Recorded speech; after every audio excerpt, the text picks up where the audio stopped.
What is up, everybody? My name is Gio from Longplays, and today I want to ramble a little bit about SILKSONG because I have recently gotten the true ending on stream. And before we start, I need to get two things out of the way. First of all, the footage you're going to see on screen is probably going to be random and not necessarily connected to the specific point I'm going to be talking about at that specific moment. So if you just want to listen to the video instead of watching, feel free to do that. And secondly, and most important, there are going to be a few spoilers, so you have been warned. The game has been out for a while now, and chances are you already know a bunch of this stuff. So here's what I'm going to talk about in this video. I'm going to talk a little bit about the setting of the game, what is going on, so you have a general idea. Then we're going to talk about the storytelling, about the acts that the game is divided into, the quests, the main quests and side quests, boss fights, and then my overall score based on my experience. Everything that I'm going to talk about is obviously based on my experience and my experience alone, and this is my opinion.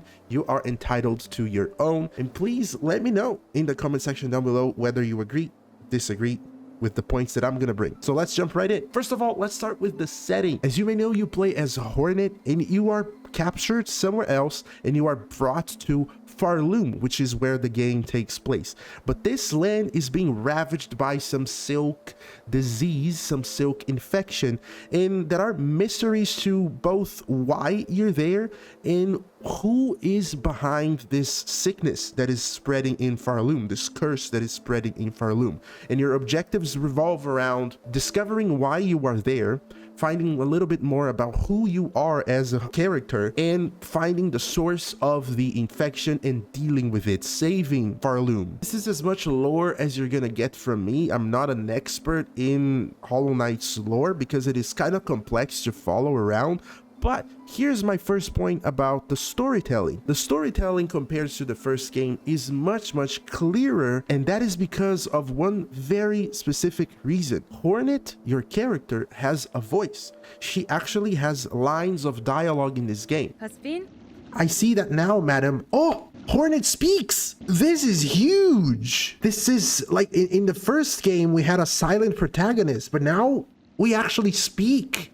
And compared to the original Hollow Knight, where your character is silent because you are supposed to be hollow, you're supposed to be a vessel for the infection that is afflicting that kingdom in the first game, your character doesn't have a voice per se.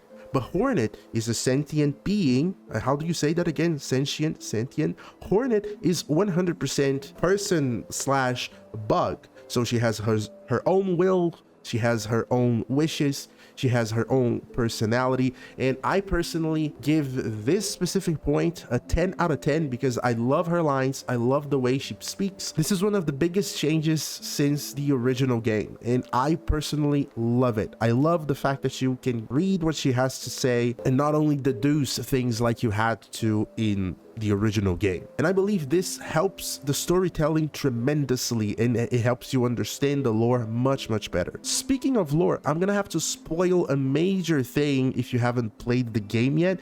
You will realize as soon as you begin the game that it is divided in acts. You start with Act 1 in the initial area. You get a screen, Act 1, and there's the name of the act over there. So you already assume there's gonna be an Act 2, right? And this is where things get very interesting because you can finish the game by beating the final boss, Grandmother Silk. I told you we were gonna have spoilers here in Act 2, at the end of Act 2. And the game is fine with you missing content. And I love this about the game.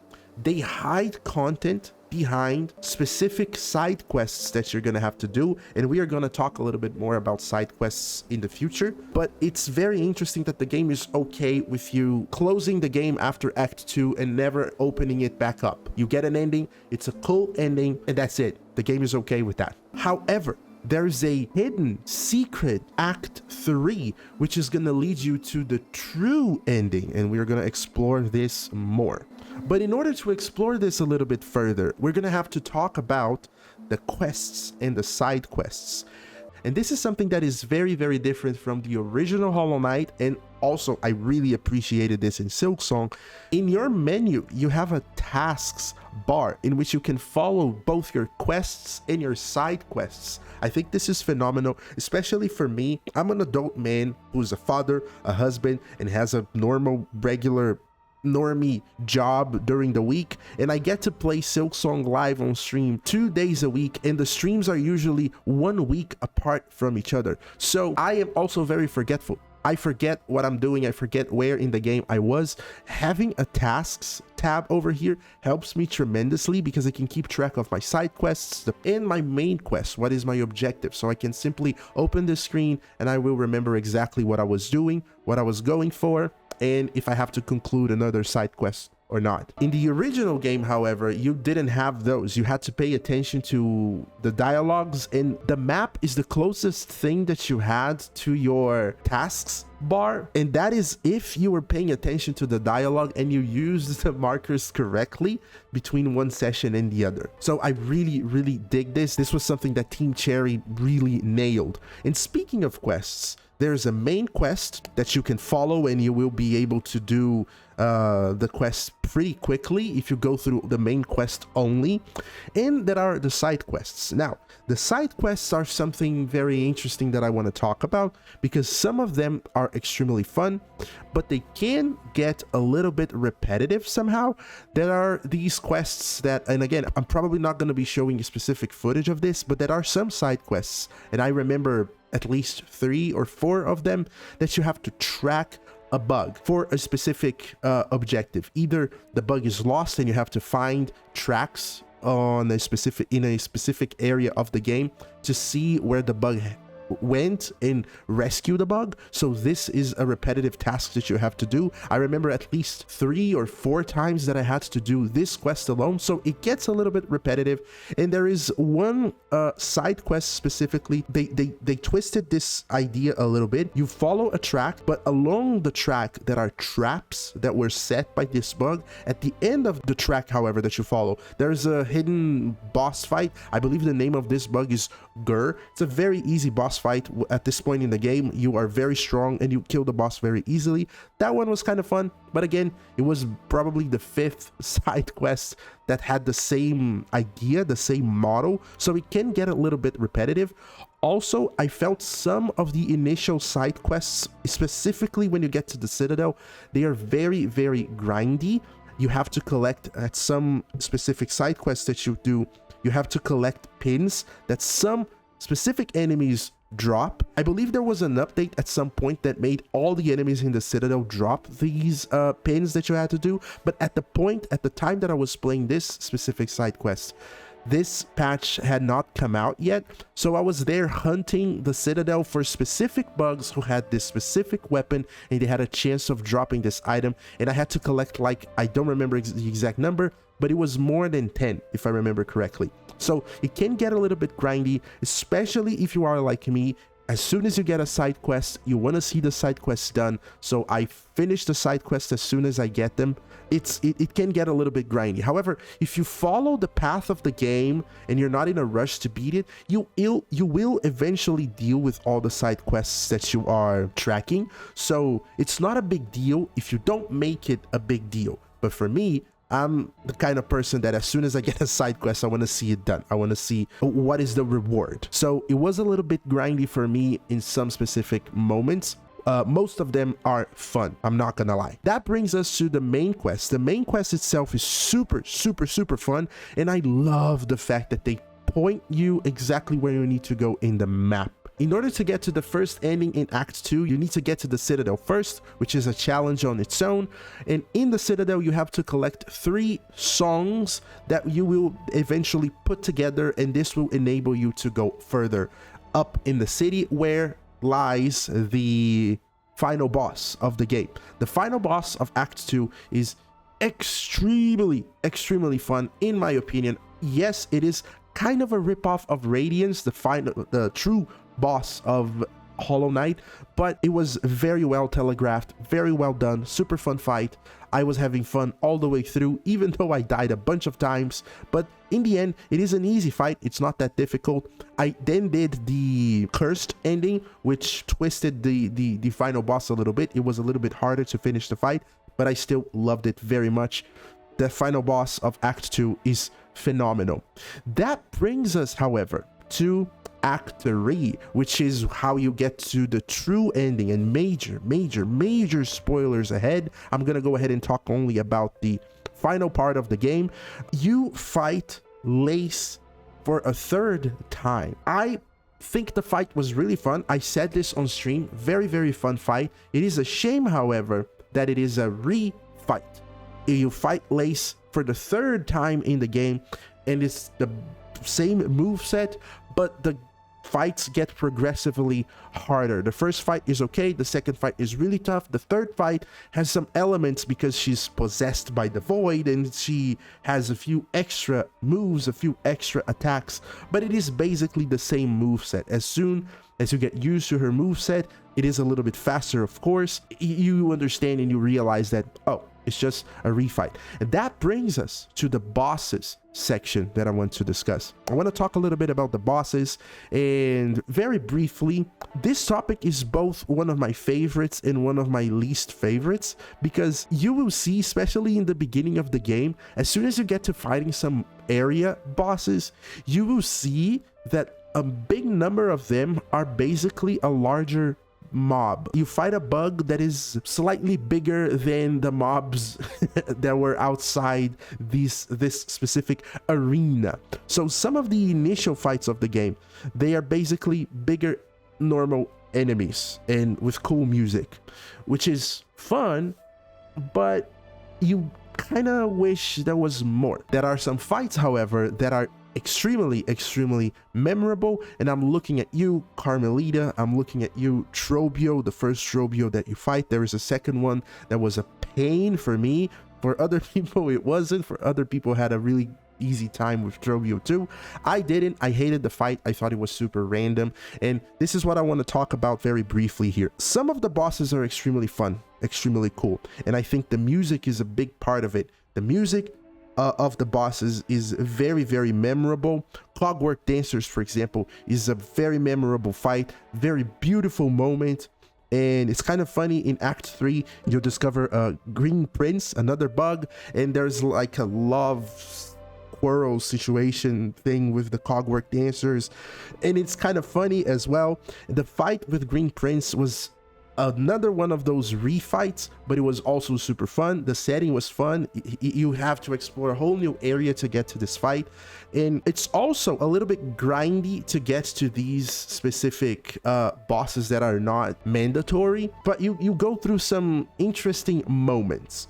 However, I'm gonna talk about some moments, and I'm not gonna remember the names of the bosses. I'm not doing like a very deep research, and my memory is horrible. Some specific bosses, even though they are very fun, and I'm gonna mention Carmelita again, there's a couple of things that you will notice in SILKSONG that really annoy me, this guy over here, this player, because I've had people in my chat saying that what I'm gonna discuss right now, I'm gonna explain to you right now, was not a problem for them, and I understand, but it was a huge deal for me because I do not like when bosses are locked behind mandatory arenas, mandatory gauntlets that you have to go through.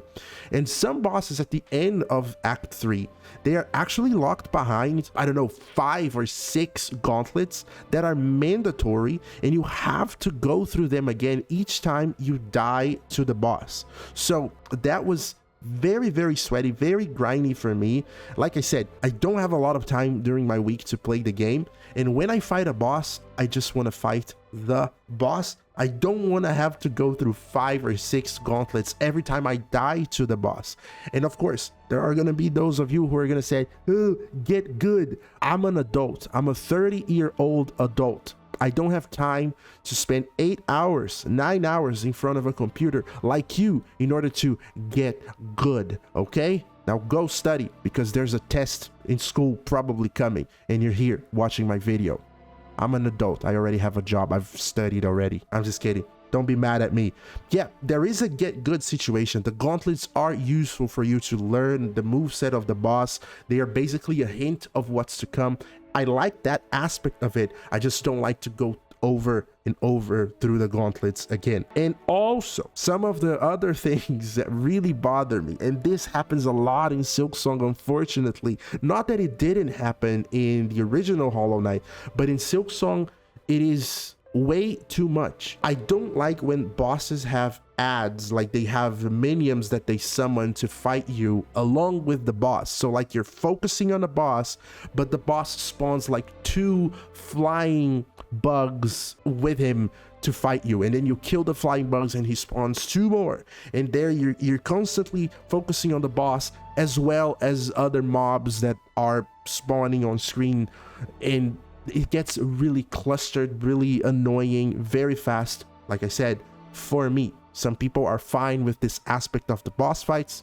I don't like it. I like to focus on the boss. This has something that I've been talking about for many streams, and even in some Dark Souls games that I have played for the first time here on my channel. The VODs are probably going to be at the end of the video for you to check out. Whenever a Souls fight had a similar mechanic where the boss would spawn 2 more guys to fight you in the middle of the boss fight, I would be extremely annoyed and people would find that funny. But okay, this is something that I don't like. So the bosses are fun. Some of them are very memorable. I personally loved the Act 2 ending. I don't exactly love the Act 3 ending. It's not my favorite boss. Fighting Lace again is not my favorite thing, even though the fight is fun. I have my favorite bosses in my head. Also, this begs the question, would you guys want me to make a tier list of the bosses that I fought? Because I probably didn't fight every single boss in the game. I didn't 100% the game, by the way. I should have mentioned this before. I'm at 90% completion. I'm going to 100% it eventually, but like I said, some of the side quests too grindy. It's gonna take me a minute. That brings us to my overall score. I would personally give this game an 8 out of 10, and if you want the reasons for that, you gotta go back and listen to my rambling again. But basically, side quests sometimes are too grindy. Bosses, they are not always fun. Some of them are locked behind gauntlets, and some of them spawn minions for you to fight them in the middle of the boss fight, which is not my favorite thing. Some of the bosses are just refights. You fight the same boss over again, or you fight a different boss with a similar move set of another one. It's not my favorite thing ever. The music, however, is phenomenal, and they make most of the fights very memorable. Some fights are perfectly telegraphed and they are really fun. The storytelling is phenomenal. Hornet having a voice is fantastic. The game being divided into 3 acts and being extremely fine with you missing hidden content is also something that I really admire. I'm pretty sure most players, without help, they won't get to Act 3. I had to ask my chat for help because I wasn't figuring out how to get to Act 3. The chat had to give me a few hints here and there for me to discover what I had to do until it became a clear quest in my tasks bar here in the main menu. But the game is okay. The developers are okay with you beating the game in Act 2. It's fine. You get a good ending. You're probably going to be satisfied. So my overall score, given all of that, is a solid 8 out of 10. Do you agree? Do you disagree with my score? What is your personal score down below? Is this the game of the year? Well, it definitely should be up there. It would personally, however, surprise me if it really got the Game of the Year award, since there's Expedition 33. I have been playing through that game on my own time, not online. I'm not streaming it. And personally, Expedition 33 is my Game of the Year so far. SILKSONG is up there, however, maybe top 2. I don't know. What do you guys think? Let me know in the comment section down below. I hope you enjoyed my rambling and stick around for more. Bye bye.